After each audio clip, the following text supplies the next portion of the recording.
بسم اللہ الرحمن الرحیم۔ بعض تاریخوں میں یہ روایت ملتی ہے کہ یزگرد نے خواب میں اپنے باپ خسرو پرویز کو دیکھا اور خسرو پرویز نے اسے کہا کہ اپنی فوج میں سے ایسے بہادر افسر، عہدیدار اور سپاہی منتخب کرو جو اپنے وطن پر جانیں قربان کرنے سے دریغ نہ کریں۔ انہیں باہر نکال کر مسلمانوں پر حملہ کراؤ اور یہ جانباز عہد کر کے باہر نکلیں کہ مسلمانوں کو کاٹ کر واپس آنا ہے یا واپس آنا ہی نہیں۔ ایک روایت یہ ہے کہ علم نجوم و جوتش کے ایک ماہر نے ذائچہ تیار کر کے یزگرد کو ایک خاص دن اور وقت بتایا تھا کہ اس دن مسلمانوں پر حملہ کیا جائے تو کامیابی حاصل ہوگی اور بحر شیر بھی بچ جائے گا اور مدائن بھی۔ اس نجومی نے یزگرد سے یہ بھی کہا تھا کہ وہ بدی ترک کر دے اور کسی غیر عورت کے قریب نہ جائے۔ یہی روایت صحیح معلوم ہوتی ہے کیونکہ آتش پرستوں کا شاہی خاندان علم نجوم اور فال ناموں میں یقین رکھتا تھا۔ رستم جو بہادری، جارحیت اور جنرل شپ کی بے مثال علامت سمجھا جاتا تھا، خود علم نجوم پڑھا ہوا تھا اور اس کے اپنے ہی بنائے ہوئے ذائچوں نے اسے بزدل بنا دیا تھا۔ اس کی پیشن گوئی یہ تھی کہ سلطنت فارس ختم ہو جائے گی۔ ایک مورخ نے ذرا مختلف روایت لکھی ہے، وہ یہ کہ پران نے یزگرد سے کہا تھا کہ مسلمانوں پر ایک ایسا حملہ بولا جائے کہ ان کے پاؤں اکھڑ جائیں اور اس سے اپنی فوج کا خون گرمایا جائے اور ان میں غیرت پیدا کی جائے، اور پھر ان سے کہا جائے کہ جو سب سے زیادہ غیرت مند ہیں اور اپنے آپ کو بہادر سمجھتے ہیں وہ حملے کے لیے تیار ہو جائیں۔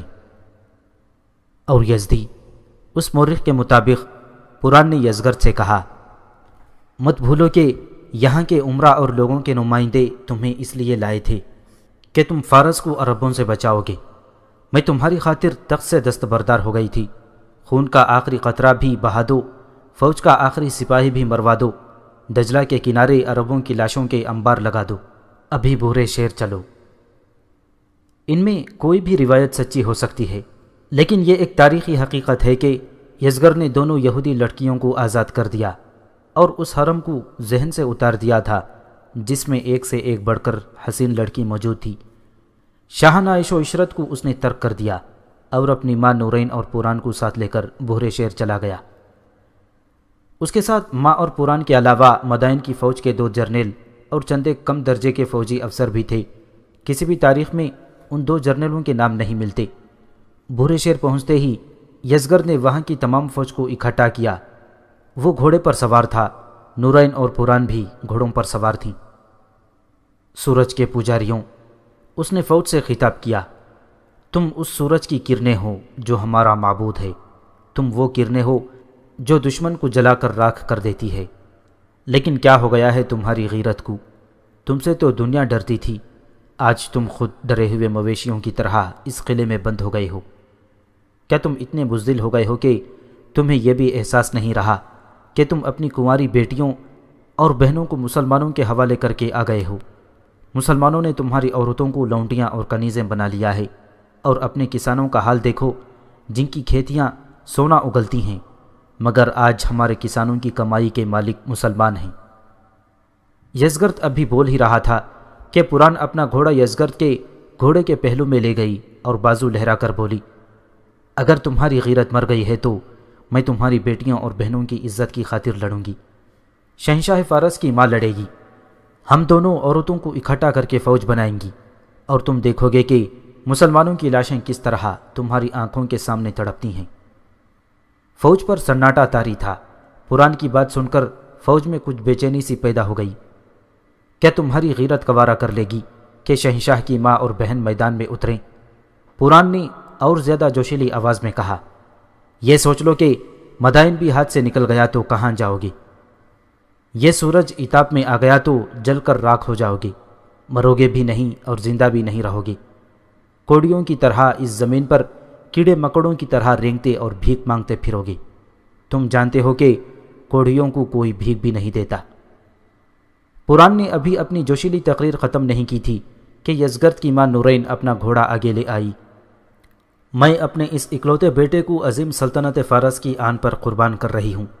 نورین نے بڑے جوشیلے لہجے میں کہا، تم عورتوں کی طرح بناؤ سنگھار کر کے گھروں میں بیٹھ جاؤ، میں اور پران عورتوں کی فوج بنا کر لڑیں گی۔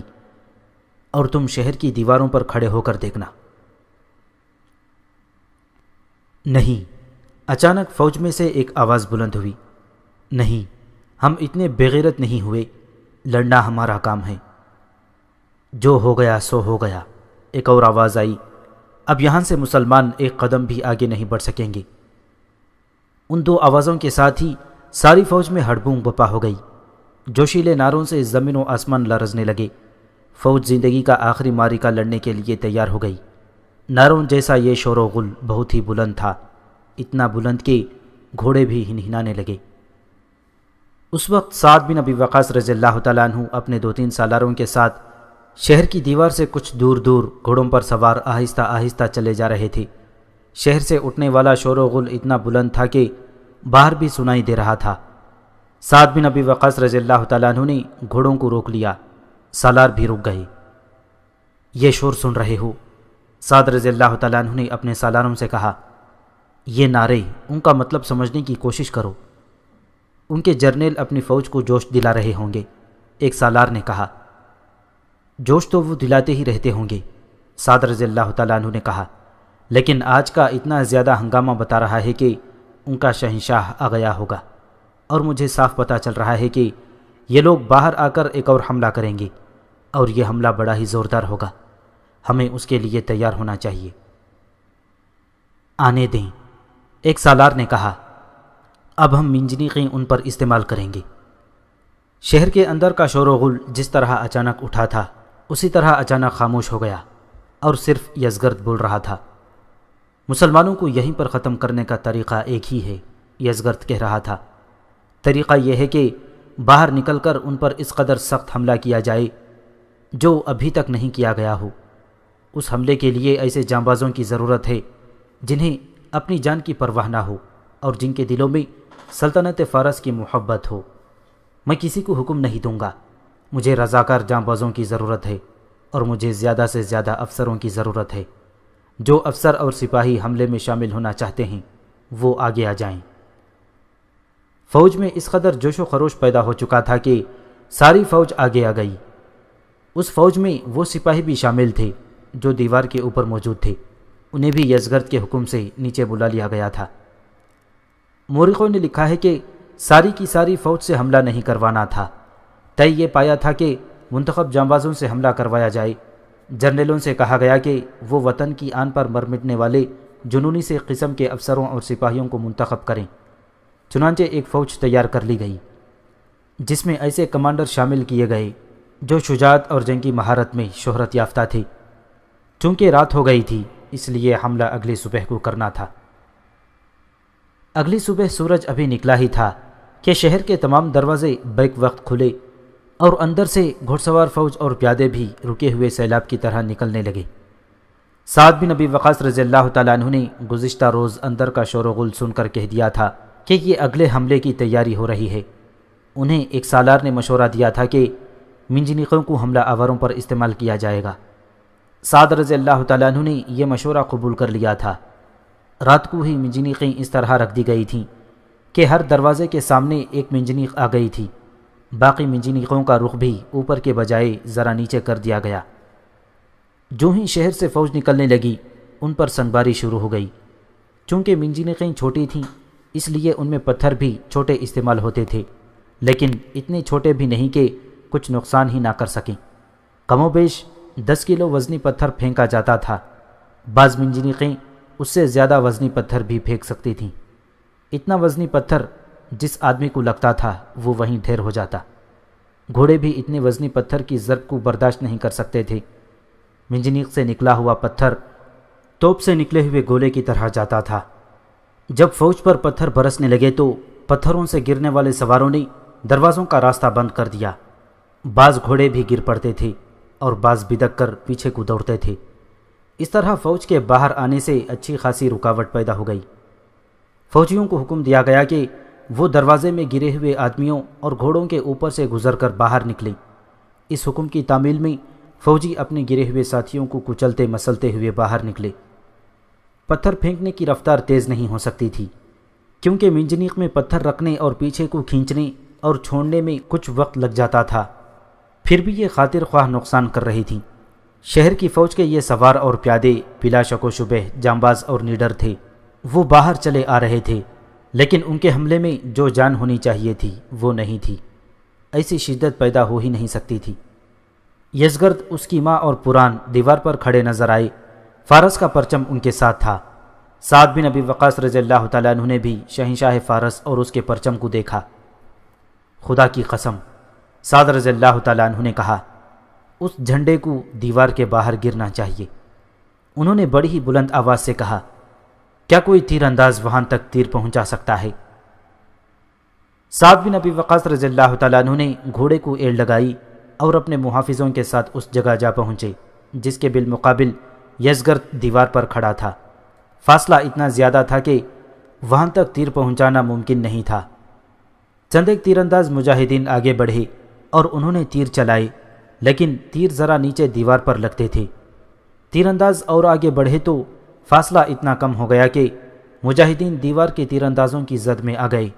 اوپر سے آیا ہوا تیر اپنا کام کر جاتا تھا۔ انہیں پیچھے ہٹا لو، سعد رضی اللہ تعالیٰ عنہ نے حکم دیا۔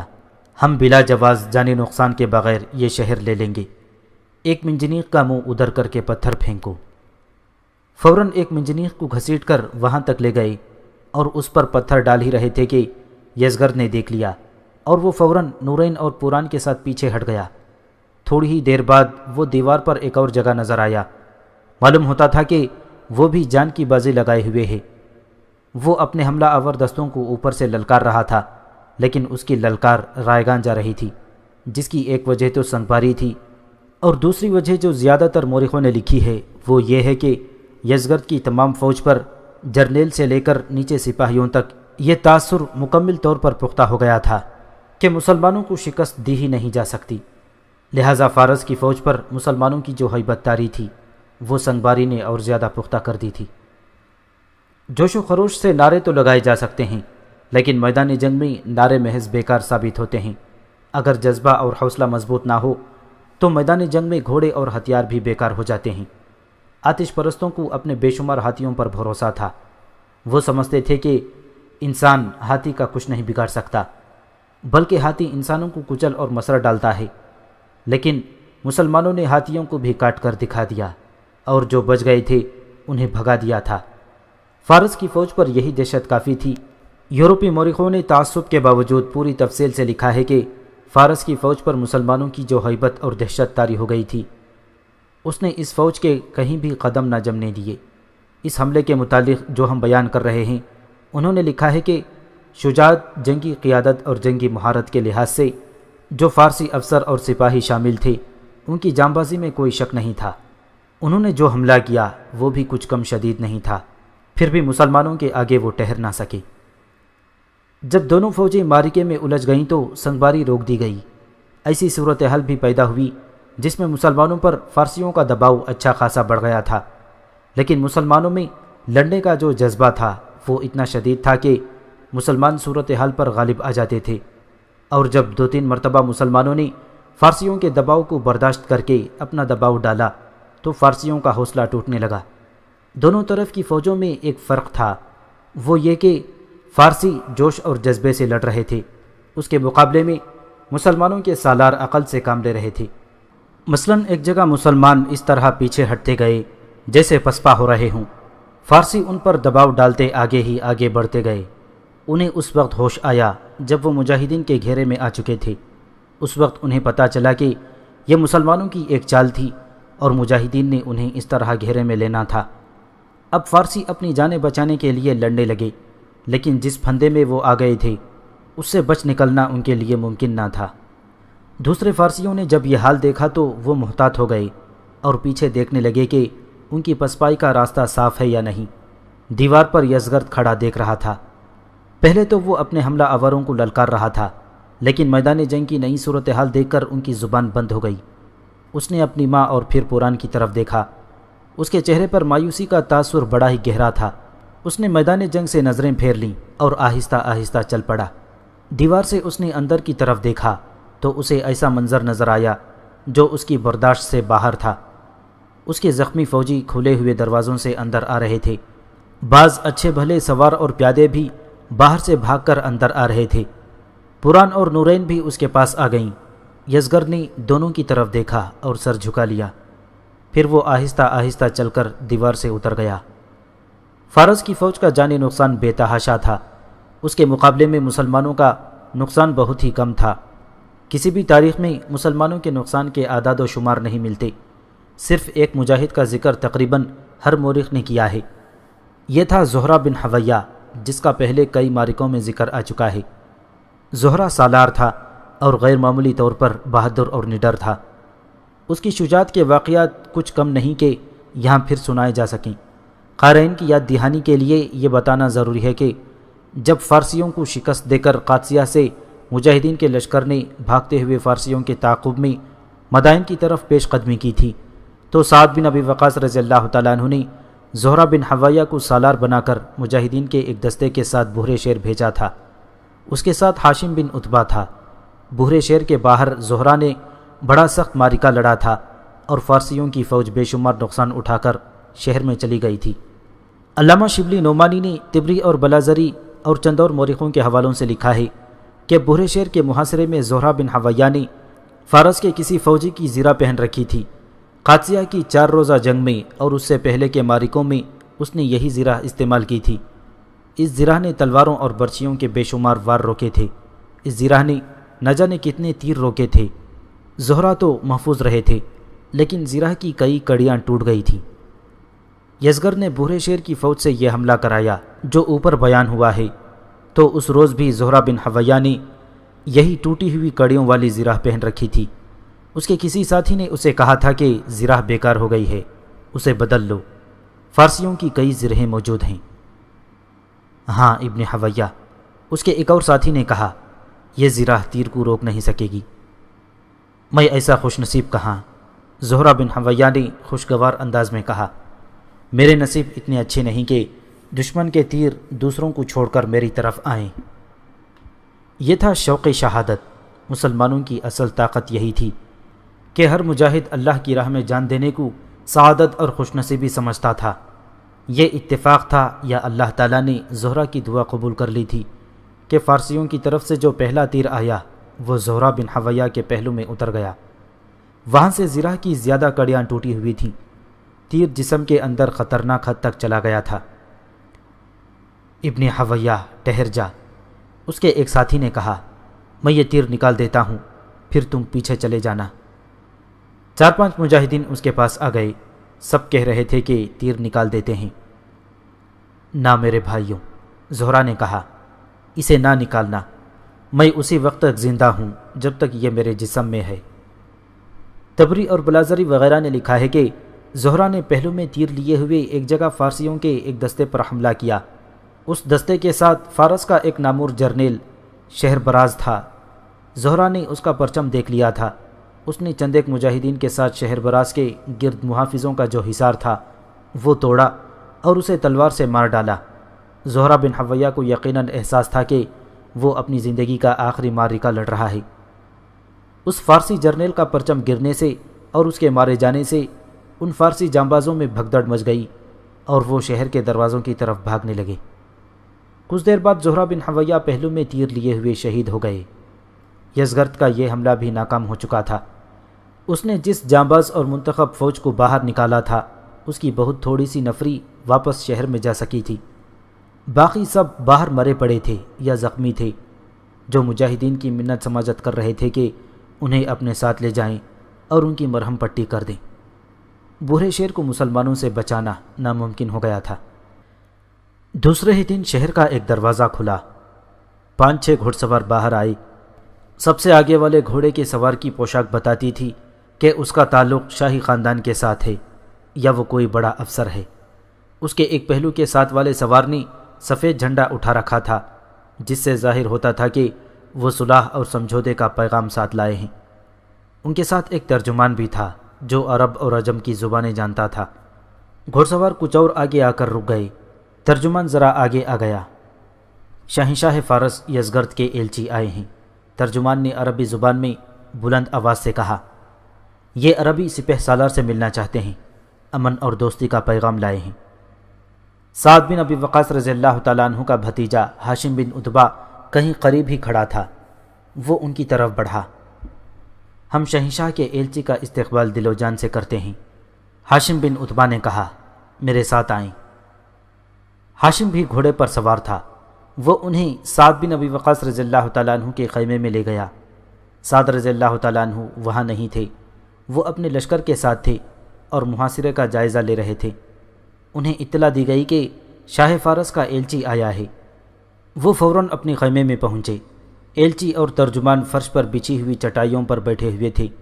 ایلچی کا جسم خاصا فربا تھا۔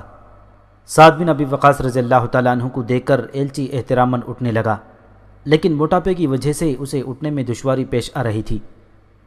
میری تعظیم میں اٹھنے کی ضرورت نہیں، سعد رضی اللہ تعالیٰ عنہ نے ایلچی کے کندھوں پر اپنے دونوں ہاتھ رکھ کر بٹھاتے ہوئے کہا، تمہارے جرنیل میدان جنگ میں بھی تخت، کرسیاں اور قالین لے کر آتے ہیں۔ سعد رضی اللہ تعالیٰ عنہ نے ایلچی کو اٹھنے نہ دیا، اس سے ہاتھ ملایا اور اس سے ذرا دور ہٹ کر بیٹھ گئے اور کہا، آپ کے رستم کا تخت ہمارے پاس ہے، جس پر بیٹھ کر وہ جنگ کے میدان میں اپنی فوج کو لڑایا کرتا تھا۔ اس کے قالین اور تکیے بھی ہمارے پاس ہیں اور اس کی شاہانہ کرسیاں بھی ہمارے پاس ہیں۔ اس کے دربار کا سارا ہی ساز و سامان ہمارے قبضے میں ہے، لیکن ہم ان چٹائیوں پر بیٹھا کرتے ہیں۔ تمہیں زحمت تو ہوگی، لیکن ہم اپنے طور طریقے نہیں چھوڑ سکتے۔ آپ نے جس احترام سے میرا استقبال کیا ہے، اس سے مجھے محسوس ہی نہیں ہوتا کہ میں زمین پر بیٹھا ہوں یا نرم و ملائم مخمل کے گدوں پر۔ ایلچی نے کہا، سب سے پہلے شہنشاہ فارس یزگرد کا سلام قبول کریں، پھر شہنشاہ کی ایک پیشکش پر غور کریں۔ آپ یقیناً اس پیشکش کو قبول کریں گے۔ یہ ہمارے شہنشاہ کی فیاضی ہے کہ وہ اپنی آدھی سلطنت آپ کو دے رہے ہیں۔ اپنے شہنشاہ کا پورا پیغام سناؤ، سعد بن ابی وقاص رضی اللہ تعالیٰ عنہ نے کہا۔ شہنشاہ فارس کا فیصلہ یہ ہے، ایلچی نے کہا، کہ ہماری سلطنت کا جو علاقہ آپ نے لے لیا ہے وہ آپ کا ہے، اور دجلہ سے اس طرف کا علاقہ فارس کا۔ یعنی شہنشاہ دجلہ کو عرب اور عجم کے درمیان حد فاصل بنانا چاہتے ہیں۔ سعد رضی اللہ تعالیٰ عنہ نے کہا، بالکل یہی۔ ایلچی نے کہا، شہنشاہ نے فیصلہ کر دیا ہے، صرف آپ کی رضامندی درکار ہے۔ بورے شیر آپ کا ہوگا اور مدائن ہمارا۔ شہنشاہ نہیں چاہتے کہ مزید خون بہایا جائے۔ ہم تمہارے شہنشاہ کے چاہنے اور نہ چاہنے کے پابند نہیں، سعد رضی اللہ تعالیٰ عنہ نے کہا۔ اب شہنشاہ کو ہمارے فیصلوں کی پابندی کرنی پڑے گی۔ اگر تمہارا شہنشاہ یہ پیشکش اس روز کرتا جس روز ہم بورے شہر پہنچے تھے تو اس پر غور کیا جا سکتا تھا۔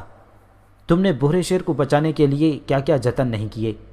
2-3 دن پہلے تمہارے شہنشاہ نے کتنا سخت حملہ کرا دیا تھا، یہ اس کا آخری وار تھا جو بیکار گیا۔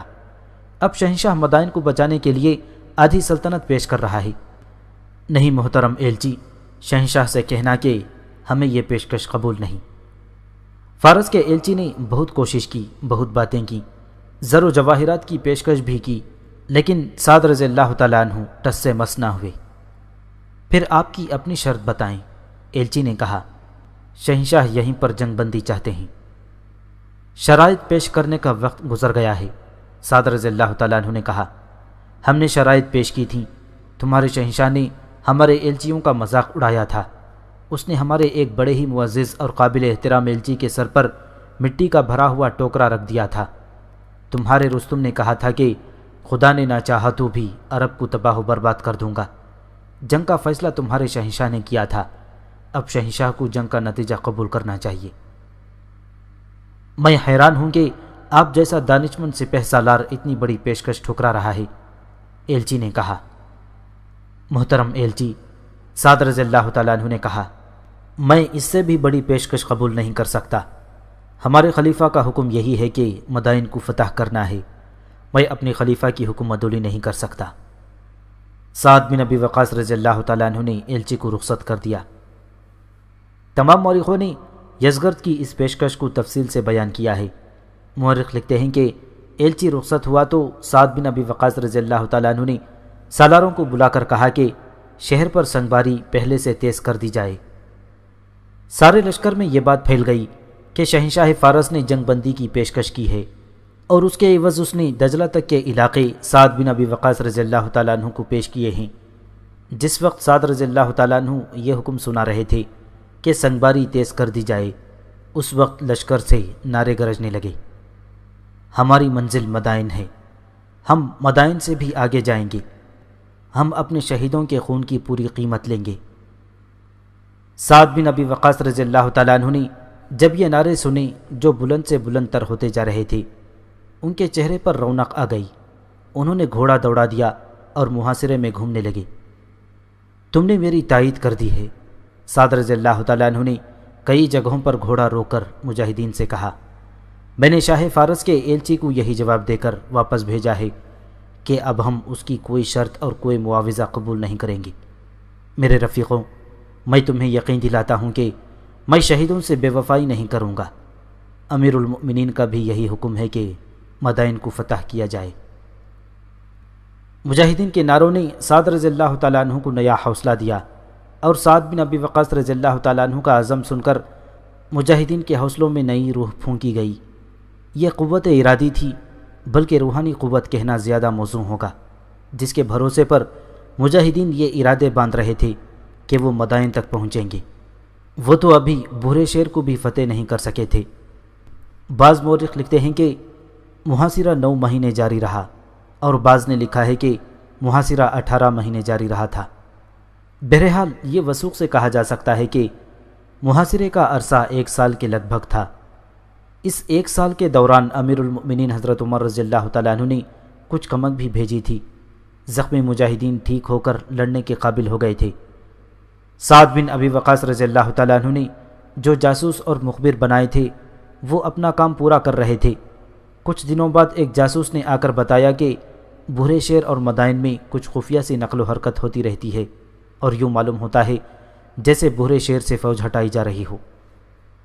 2-3 دن اور گزرے تو سعد رضی اللہ تعالیٰ عنہ کو سالاروں نے بتایا کہ دیواروں پر جو تیر انداز ہر وقت موجود رہتے ہیں ان کی تعداد کم ہوتی جا رہی ہے۔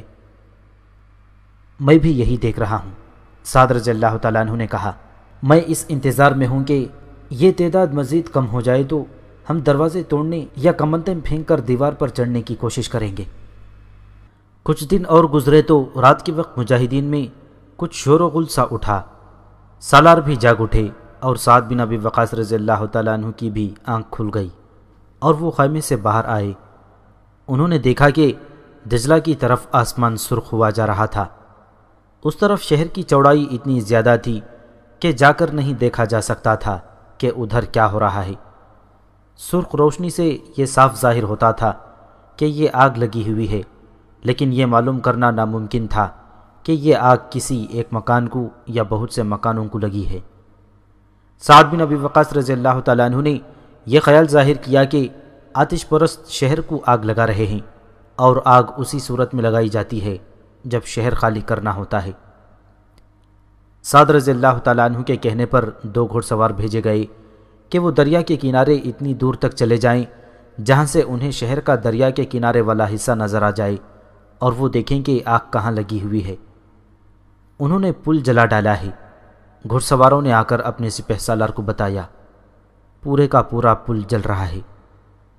انہوں نے ہمارے لیے مدائن کا راستہ بند کر دیا ہے۔ سعد رضی اللہ تعالیٰ عنہ نے کہا، صبح دیکھیں گے کہ بھورے شہر میں کیا رہ گیا ہے، ہو سکتا ہے ہمیں شہر خالی مل جائے۔ صبح طلوع ہوئی تو سب سے پہلے جو تبدیلی بھورے شہر میں آئی وہ یہ تھی کہ دیوار پر ایک بھی آدمی نظر نہیں آ رہا تھا۔ سعد رضی اللہ تعالیٰ عنہ کے حکم سے ایک جگہ دیوار پر کمند پھینکی گئی، اور 3-4 مجاہدین اوپر چلے گئے۔ ان کی حفاظت کے لیے نیچے بہت سے تیر انداز کمانوں میں تیر ڈالے ہوئے کھڑے کر دیے گئے تھے، تاکہ اوپر کوئی فارسی کمند اتارنے یا کمند پر چڑھنے والوں پر تیر یا برچھی چلانے لگے تو ان پر تیروں کی بوچھاڑیں پھینکی جائیں۔ مجاہدین اوپر چلے گئے اور دیوار سے شہر کو دیکھا۔ شہر خالی معلوم ہوتا ہے۔ ایک مجاہد نے بلند آواز سے کہا، یہ دھوکہ بھی ہو سکتا ہے۔ سعد بن ابی وقاص رضی اللہ تعالیٰ عنہ نے کہا، نیچے اتر کر دروازہ کھول دو۔ تھوڑی ہی دیر بعد دروازہ کھل گیا۔ سعد بن ابی وقاص رضی اللہ تعالیٰ عنہ نے قعقاع کو حکم دیا کہ وہ اپنے قبیلے کو ساتھ لے کر سب سے پہلے شہر میں داخل ہو۔ قعقاع غیر معمولی طور پر دلیر سالار تھا۔ اس نے اپنے قبیلے کو للکارا اور یہ لوگ شہر میں داخل ہو گئے۔ اور سیلاب کی طرح سارے شہر میں پھیل گئے۔ انہوں نے شہر کے باقی دروازے بھی کھول دیے اور تمام لشکر شہر میں داخل ہو گیا اور شہر میں پھیل گیا۔ مکانوں کے اندر جا کر دیکھا، تمام گھر خالی تھے۔ ہر گھر میں وہی سامان پڑا تھا جو لوگ اٹھا کر نہیں لے جا سکتے تھے۔ صاف پتہ چلتا تھا کہ وہ قیمتی اشیاء اور مال و دولت اپنے ساتھ لے گئے ہیں۔ سارے شہر میں صرف ایک بوڑھا سا آدمی ملا جو خود ہی باہر آ گیا تھا۔ اسے سعد بن ابی وقاص رضی اللہ تعالیٰ عنہ کے سامنے لے جایا گیا۔ تقریباً تمام مورخوں میں اس معمر آدمی کا ذکر ملتا ہے، لیکن اس کا نام کسی نے نہیں لکھا۔ تم اس شہر میں کیوں رہ گئے ہو؟ سعد رضی اللہ تعالیٰ عنہ نے اس سے پوچھا۔ کیا تم بتا سکتے ہو کہ یہ لوگ کہاں اور کیوں چلے گئے ہیں؟ یہی بتانے کے لیے میں باہر نکلا ہوں، بوڑھے نے عربی زبان میں کہا۔ میں اگر یہاں رہ بھی گیا تو تمہارا کیا بگاڑ سکتا ہوں؟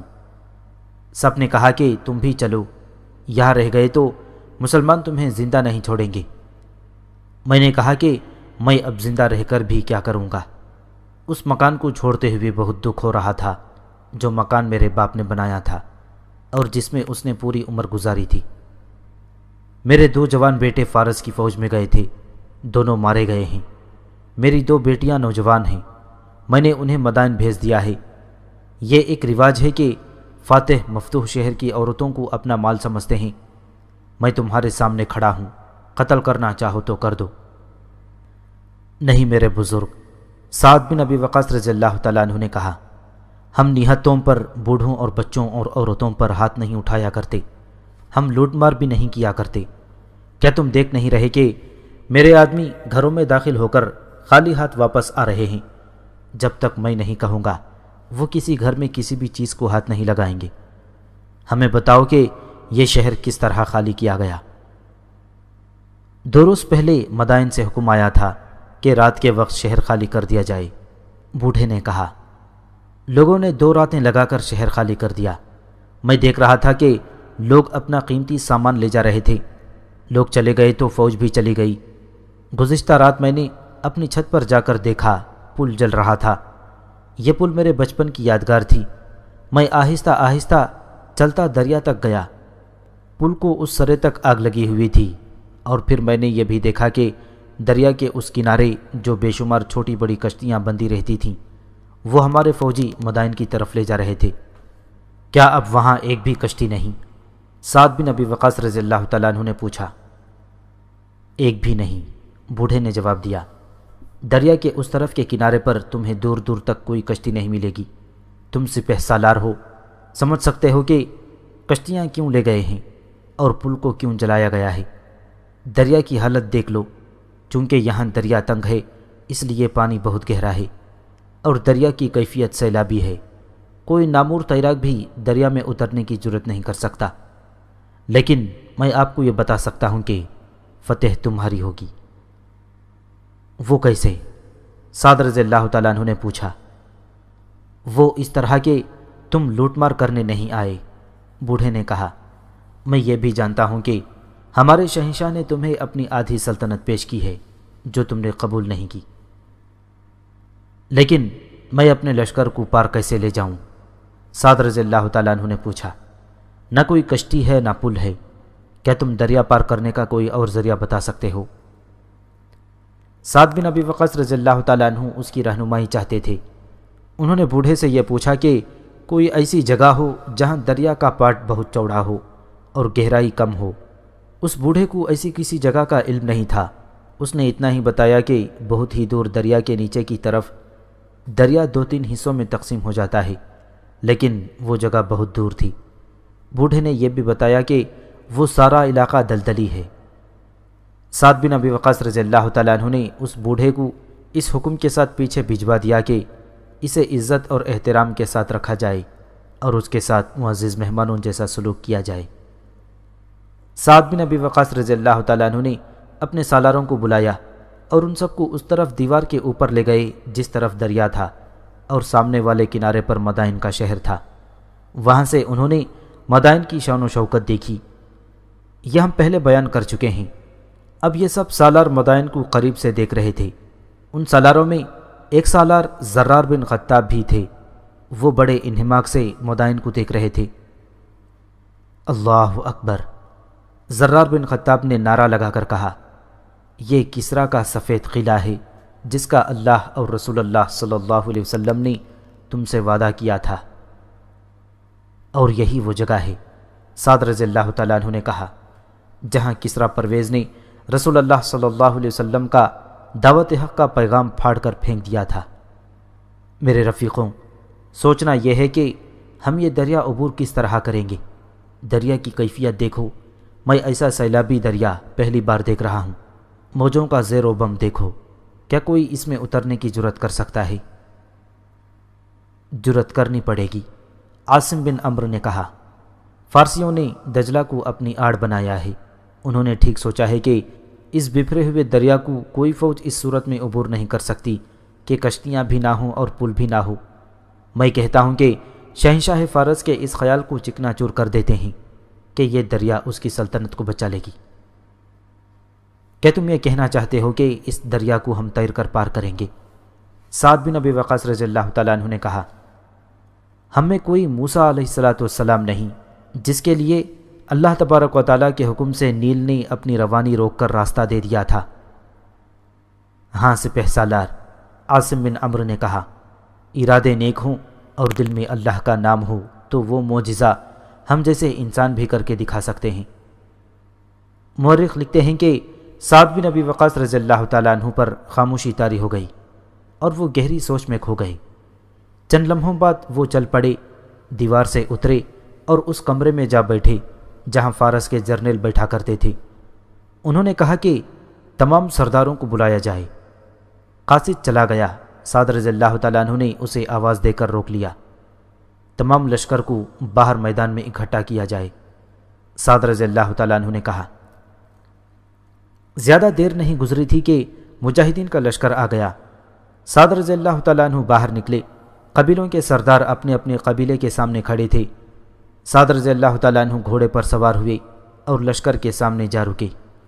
شہنشاہ فارس نے اس دریا کو اپنے ڈھال بنا لیا ہے۔ سعد رضی اللہ تعالیٰ عنہ مجاہدین سے مخاطب ہوئے، میں نے دیکھا ہے کہ مدائن کی دیوار پر کچھ آدمی کھڑے ہماری طرف اشارے کر کر کے ہنس رہے ہیں۔ وہ ہمارا مذاق اڑا رہے تھے کہ ہم آگے نہیں بڑھ سکیں گے۔ ہم پر فرض ہو گیا ہے کہ دشمن کو اس مذاق کا جواب دیں، لیکن کشتیاں دشمن کے قبضے میں ہیں۔ وہ جب بھی چاہے ہم پر حملہ کر سکتا ہے۔ ہم پار نہیں جا سکتے، لیکن ہم پار جائیں گے۔ تم نے میدان جنگ میں معجزے کر دکھائے ہیں، اب ایک معجزہ یہ رہ گیا ہے کہ یہ دریا پار کرنا ہے۔ ہم ایسے مقام پر آ پہنچے ہیں جہاں ہم گھیرے میں آ سکتے ہیں۔ یہ بھی ہو سکتا ہے کہ جن عمرہ اور جاگیرداروں نے ہماری اطاعت قبول کر لی تھی وہ لوگوں کو جمع کر کے اطاعت سے دستبردار ہو جائیں اور ہم پر عقب سے حملہ کر دیں۔ میں اب ایسی بات کہنے لگا ہوں جسے شاید تم سن کر بھی کہو کہ میں نے ایسی بات نہیں کہی۔ اے امیر لشکر، مجاہدین میں سے کسی کی بڑی ہی بلند آواز ابھری، اس سے پہلے تو وہ بات منہ سے نکالے، ایک بات مجھے کہنے دے۔ اللہ ہماری رہنمائی کا اور ہماری قسمت کا فیصلہ کر چکا ہے، ہم یہ دریا پار کریں گے۔ تاریخ میں اس مجاہد کا نام نہیں ملتا، اس کے یہ الفاظ تاریخ کے دامن میں محفوظ ہیں۔ تبصرہ نگاروں نے لکھا ہے کہ اس وقت سعد بن ابی وقاص رضی اللہ تعالیٰ عنہ کے چہرے پر، ہر سالار، سردار اور ہر ایک مجاہد کے چہرے پر کچھ ایسا تاثر تھا جیسے وہ اس زمین سے اٹھ کر عالم بالا میں پہنچ گئے ہوں یا عالم خواب و خیال میں جا پہنچے ہوں جہاں وہ دنیاوی حقائق سے لا تعلق ہو گئے ہوں۔ مورخوں کے مطابق لشکر سے یہی ایک آواز بار بار اٹھ رہی تھی، ہم تیر کر دریا پار کریں گے، ہم تیر کر دریا پار کریں گے۔ سعد بن ابی وقاص رضی اللہ تعالیٰ عنہ حقیقت پسند سپہ سالار تھے۔ وہ خاموشی سے لشکر کے نعرے سنتے رہے، پھر انہوں نے ہاتھ اٹھا کر لشکر کو خاموش کیا۔ ہمیں صرف دریا ہی عبور نہیں کرنا ہے، سعد بن ابی وقاص رضی اللہ تعالیٰ عنہ نے کہا۔ دریا کے سامنے والے کنارے پر فارس کی فوج موجود ہے اور شہر کی جو دیوار دریا کے ساتھ ہے اس پر تیر انداز اور برچیاں پھینکنے والے بھی موجود ہیں۔ اگر تم دریا میں اترے اور سامنے والے کنارے پر پہنچ بھی گئے تو تم پر تیروں کی بوچھاڑیں آئیں گی، برچیاں بھی آئیں گی۔ چاہتا میں بھی یہی ہوں کہ دریا عبور کیا جائے۔ یہ تیرا حکم نہیں سپہ سالار، عاصم بن عمرو کے قبیلے کے ایک آدمی نے گرج کر کہا، یہ اللہ کا حکم ہے کہ دریا پار کرو، ہم اللہ کے حکم کی تعمیل کریں گے۔ لشکر سے ایک شور اٹھا، ہم دریا پار کریں گے۔ سعد بن ابی وقاص رضی اللہ تعالیٰ عنہ کا چہرہ جذبات کی شدت سے سرخ ہو گیا۔ انہوں نے ایک سرے سے دوسرے سرے تک اپنے لشکر کو دیکھا۔ اس ایثار اور شجاعت کا اجر تمہیں اللہ دے گا۔ سعد بن ابی وقاص رضی اللہ تعالیٰ عنہ نے بڑی ہی بلند آواز سے کہا، اب میں تم سے پوچھتا ہوں کہ کون ہے جو کچھ آدمی اپنے ساتھ لے کر دریا میں اتر جائے، اور اگر وہ دریا پار کر لے تو اس دشمن کو روکے رکھے جو سامنے والے کنارے پر موجود ہے۔ تقریباً تمام مورخوں نے لکھا ہے کہ عاصم بن عمرو نے ہاتھ اوپر کیا اور گھوڑے کو ایڑ لگا کر لشکر کے سامنے آ گیا۔ میں گھوڑے پر سوار سب سے پہلے دریا میں اتروں گا، عاصم نے اعلان کیا۔ اس کے اعلان کے ساتھ ہی 600 گھڑ سوار لشکر سے نکل کر اس کے سامنے جا رکے۔ سب نے بیک زبان کہا کہ عاصم بن عمرو کے ساتھ ہم دریا میں اتریں گے۔ دریا کی طرف جو دروازے تھے وہ کھول دیے گئے۔ سعد رضی اللہ تعالیٰ عنہ کے اشارے پر عاصم بن عمرو ان 600 سواروں کو لشکر سے باہر دریا کے کنارے لے گیا۔ تاریخوں میں ایک واقعہ یہ بھی ملتا ہے کہ دریا کے کنارے کھڑے ہو کر عاصم نے ان 600 سواروں سے خطاب کیا، میرے رفیقوں، اس نے کہا، دریا کی حالت دیکھ لو، ایسا نہ ہو کہ دریا کے وسط میں جا کر پچھتانے لگو کہ ہم نے یہ کیا کیا کہ اپنے آپ کو موت کے منہ میں ڈال دیا۔ میں تمہیں یقینی موت کے خطرے میں جانے کا حکم نہیں دیتا۔ تم میں سے جو میرے ساتھ دریا میں کودنا چاہتے ہیں وہ آگے آ جائیں، اور جو آگے نہیں آئے گا اس پر کوئی گلہ نہیں۔ ان 600 سواروں میں سے صرف 60 مجاہدین آگے آئے، اور جو آگے نہیں آئے تھے عاصم ان کے سامنے چلا گیا۔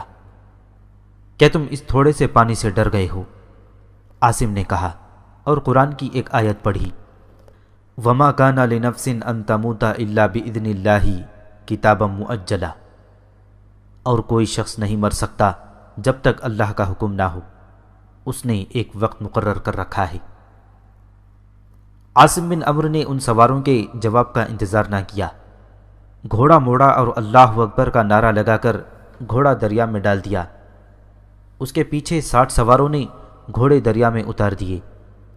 جب وہ چند قدم ہی آگے گئے تھے کہ ان سواروں نے بھی جو پیچھے رہ گئے تھے گھوڑے دریا میں اتار دیے۔ گھوڑوں نے ذرا سے ہچکچاہٹ یا ڈر کا محسوس نہ کیا، وہ پوری طرح اپنے سواروں کے قابو میں تھے۔ ان کے پاؤں دریا کی تہہ سے اٹھ گئے تھے کیونکہ وہاں پانی زیادہ گہرا تھا۔ وہ کنارے سے خاصا آگے نکل گئے۔ تاریخ کے اوراق پھڑ پھڑانے لگے، زمین و آسمان دم بخود ہو گئے۔ یوں معلوم ہوتا تھا جیسے سورج رک گیا ہو، اور ان مجاہدین کا یہ اقدام جو بظاہر خودکشی کی کوشش معلوم ہوتا تھا، دیکھنے کے لیے آگے جانے کے بجائے کچھ پیچھے آ گیا ہو۔ سعد بن ابی وقاص رضی اللہ تعالیٰ عنہ اور ان کے ساتھ سالار اور دوسرے مجاہدین بھورے شہر کی دیوار پر کھڑے دیکھ رہے تھے۔ سامنے مدائن کی دیوار پر اور دریا کے کنارے فارسی کھڑے دیکھ رہے تھے۔ سب کی سانسیں رکی ہوئی تھیں۔ وہ دیکھو، سامنے والے کنارے سے کسی فارسی کی بڑی بلند آواز آئی، وہ دیکھو، عربی پاگل ہو گئے ہیں۔ وہ پاگل پن ہی تو تھا، اجتماعی پاگل پن۔ 600 گھڑ سوار تیز و تند اور بکھرے ہوئے دریا میں جا رہے تھے۔ یہ بھی پیش نظر رہے کہ شمال میں آذربائیجان تھا جو برفانی ملک تھا۔ اس ملک کی برف پگھل پگھل کر دجلہ کو شوریدہ سر اور کف آگے رکھتی تھی۔ دریا ہر وقت طغیانی کی کیفیت میں رہتا تھا، پانی یخ بھی ہوتا تھا۔ ادھر سامنے والے کنارے پر بعض فارسی قہقہے لگا رہے تھے کہ مسلمان مرنے کے لیے دریا میں اترے ہیں اور اب جنگ ختم ہو جائے گی، اور بعض فارسی حیران و ششت کھڑے آنکھیں اور منہ کھولے دیکھ رہے تھے کہ یہ انہی جیسے انسان ہیں، اور یہ کس طرح اپنی سپہ سالار کے حکم سے ڈوبنے کے لیے دریا میں اتر آئے ہیں۔ علامہ شبلی نعمانی رحمۃ اللہ علیہ تاریخ طبری کے حوالے سے لکھتے ہیں کہ گھوڑے دریا میں بھی ترتیب سے تیرتے جا رہے تھے۔ سیلابی موجیں گھوڑوں کو اوپر اٹھاتی اور نیچے اتارتی تھیں۔ سوار بے خوف و خطر گھوڑوں پر بیٹھے انہیں قابو میں رکھے ہوئے تھے۔ یوں لگتا تھا جیسے دریا انہیں ہلا دے رہا ہو، لیکن دیکھنے والوں کے لیے یہ اجتماعی خودکشی کا اقدام تھا۔ فارس کی فوج کا جو دستہ سامنے والے کنارے پر تیار کھڑا تھا، اس کے ساتھ ایک جرنیل تھا۔ مدائن کا دفاع اسی جرنیل کی ذمہ داری تھی۔ اس کا نام خرزات تھا۔ تمام تاریخوں میں اس کا یہی نام لکھا ہے۔ یہ نہیں بتایا جا سکتا کہ اس کا یہ نام کیوں رکھا گیا تھا۔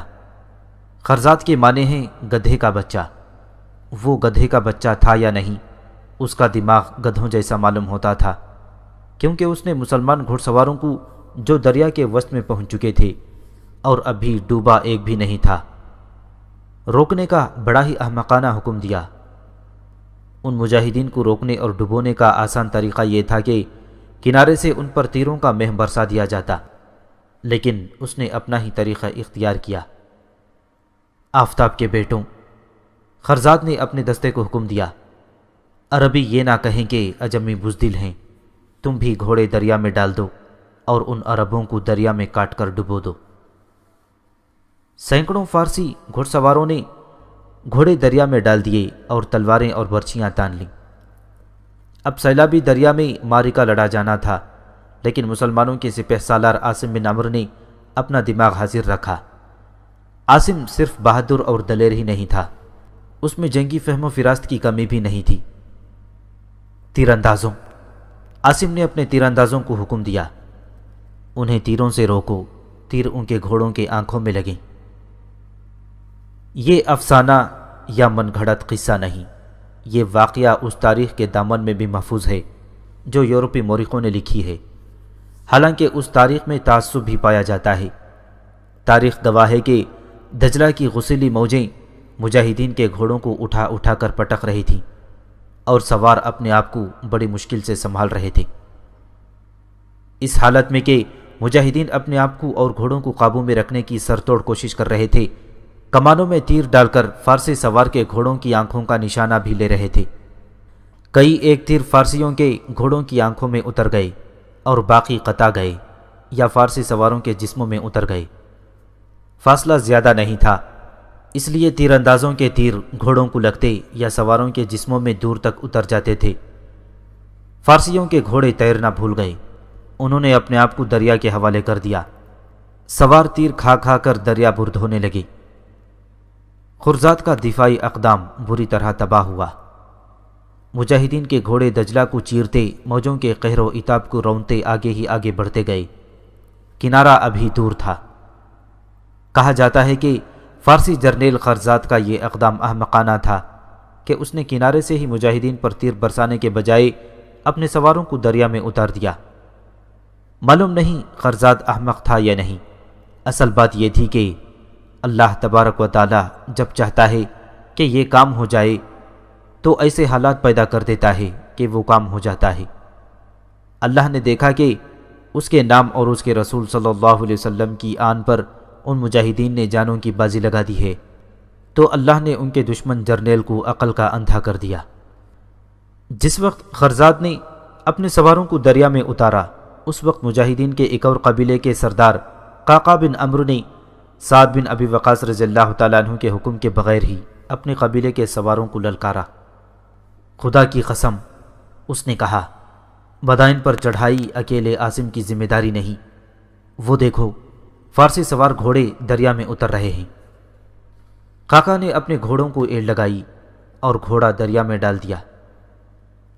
اس کے پیچھے 600 گھڑ سوار دریا میں اتر گئے۔ اللہ اکبر کے نعروں میں دریا کا شور دب گیا۔ ان کے پیچھے لشکر کے تمام گھڑ سواروں نے گھوڑے دریا میں اتار دیے۔ سعد بن ابی وقاص رضی اللہ تعالیٰ عنہ نے پیادہ مجاہدین کو اپنے ساتھ رکھا۔ بعض پیادے بھی جوش میں آ کر دریا میں کودنے کے لیے تیار ہو گئے تھے، لیکن سعد رضی اللہ تعالیٰ عنہ نے انہیں روک دیا۔ دریا میں ہزاروں گھوڑے تیرتے جا رہے تھے۔ محمد حسین ہیکل نے مختلف مورخوں کے حوالوں سے لکھا ہے کہ دریا کا پانی گھوڑوں اور انسانوں کے سروں میں چھپ گیا تھا۔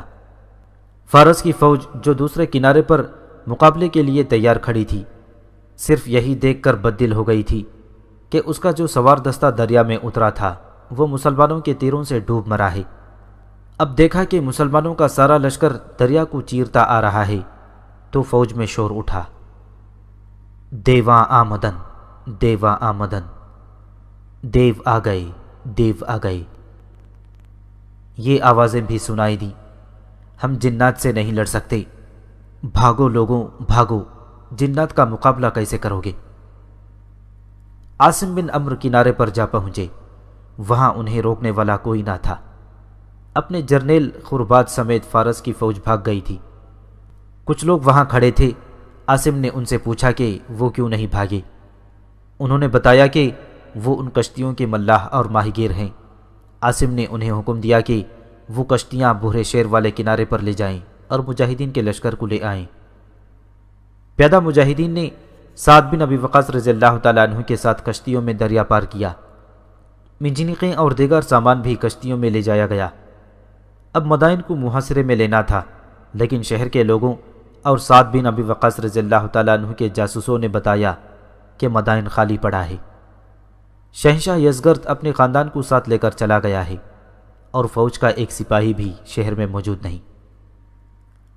سعد بن ابی وقاص رضی اللہ تعالیٰ عنہ شہر میں داخل ہوئے تو اتنے خوبصورت اور اتنے امیر شہر پر ہو کا عالم طاری تھا۔